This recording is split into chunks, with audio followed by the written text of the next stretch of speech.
Hello friends, स्वागत है आपका आपके अपने लीगल चैनल सोच पर प्रहार में। मैं हूं एडवोकेट सनी शर्मा और दोस्तों आज की इस वीडियो में एक बहुत ही इंपॉर्टेंट जजमेंट पर मैं बात करने वाला हूं। दोस्तों, इस प्रकार की प्रॉब्लम्स आप में से बहुत सारे लोगों के मध्य होती हैं। यदि आपके साथ भी ऐसी प्रॉब्लम है, ये जजमेंट आपको बहुत फायदा देगा। और दोस्तों, साथ ही मैं आपको एक जानकारी भी आज देना चाहूंगा। कुछ दिन पहले मैंने अपने वीडियो में आपको बताया था कि बहुत ही जल्द हमारा एक वेब पोर्टल लॉन्च होगा जिससे सभी लोगों को फायदा मिलेगा। तो दोस्तों, ऑलमोस्ट वो वेब पोर्टल अभी बिल्कुल रेडी है और अगले हफ्ते में हम लोग होपफुली उसकी लॉन्चिंग कर देंगे। अब दोस्तों, इस वेब पोर्टल से उन लोगों को मदद मिलेगी जिन लोगों के केसेस चल रहे हैं। उन लोगों को बहुत कुछ सीखने को मिलेगा, बहुत सारे आर्टिकल्स, जजमेंट्स, कोशिश करूंगा मैं जितना कर सकते हैं उस पर आपको मिलेगा। साथ ही जो अधिवक्तागण हैं उनको भी फायदा मिलेगा। वो हमारे पोर्टल पर अपना रजिस्ट्रेशन करा करके हमारे साथ जुड़ सकते हैं।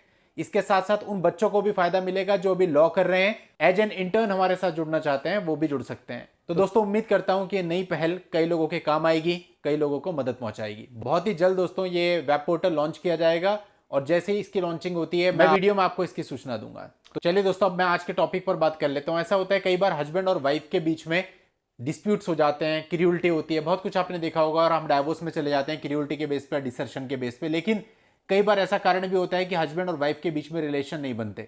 इसके दो कारण हो सकते हैं दोस्तों।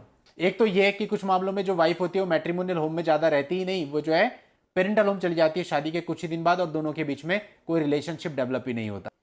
सेकेंड रीजन दोस्तों ये हो सकता है कि जहां पर वाइफ और हस्बैंड साथ रहते हैं लेकिन वाइफ मना कर देती है अपनी तरफ से फिजिकल रिलेशन के लिए, या फिर कई बार ऐसा भी होता है कि हस्बैंड मना कर देता है फिजिकल रिलेशन के लिए। अब ऐसे केस में अगर दूसरा पार्टनर डाइवोर्स लेना चाहता है तो उसको ये लगता है कि मैं इस ग्राउंड पे डाइवोर्स में चला जाऊं कि हमारे बीच में कोई फिजिकल रिलेशन नहीं है, या फिर नलिटी में चला जाऊं।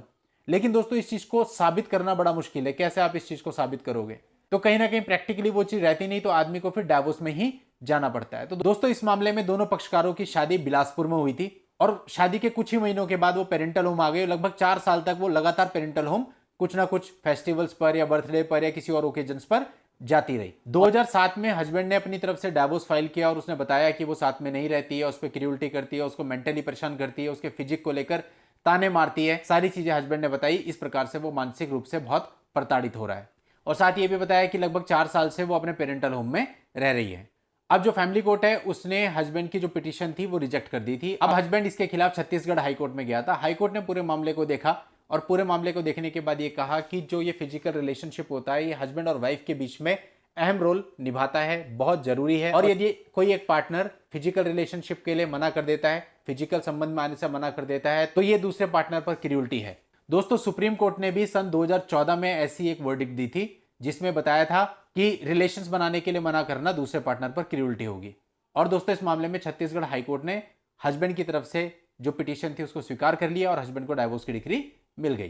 तो दोस्तों, इस प्रकार से यदि आप भी इस बात को बता सकते हैं, कुछ आपके पास प्रूफ है या कुछ इंसिडेंट ऐसे है जिससे साबित होता है कि वाइफ आपके साथ रही नहीं है, आप लोगों के बीच में रिलेशन बने ही नहीं है, तो फिर इस बेस पे भी आप इसको क्रियुलिटी साबित करके अपनी वाइफ से या अपने हस्बैंड से डाइवोर्स ले सकते हैं। और दोस्तों, आप लोगों की हेल्प के लिए इस मामले का लिंक आपको इस वीडियो के नीचे डिस्क्रिप्शन में मिल जाएगा। वहां जाके आप पूरे मामले को पढ़ सकते हैं, समझ सकते हैं। और दोस्तों, नेक्स्ट वीडियो में नई लीगल जानकारी के साथ मैं आपसे फिर मिलता हूं। तब तक के लिए goodbye and thank you for watching. Take care.